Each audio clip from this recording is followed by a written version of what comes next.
finishing materials ba ang hanap nyo? So dito na tayo sa Beldol Hardware and Construction Supplies, Taytay Rizal.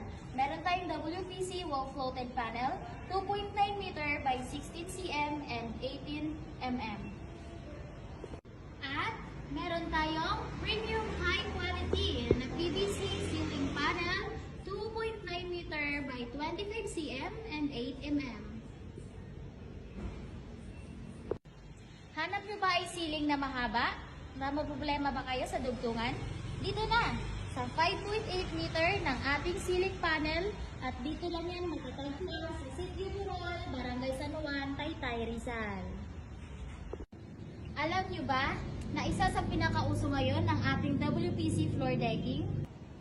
At isa pa, bagay na bagay ito sa weather ng ating Pilipinas. Umulan, bumagyo, hindi ito masisira at hindi mabubulok. Sobrang tibay at sobrang elegante. Kaya dito na kayo bumili sa Beldol Hardware and Construction Supplies dito sa Taytay Rizal, Sitio Burol, 158 Cabrera Road. Thank you!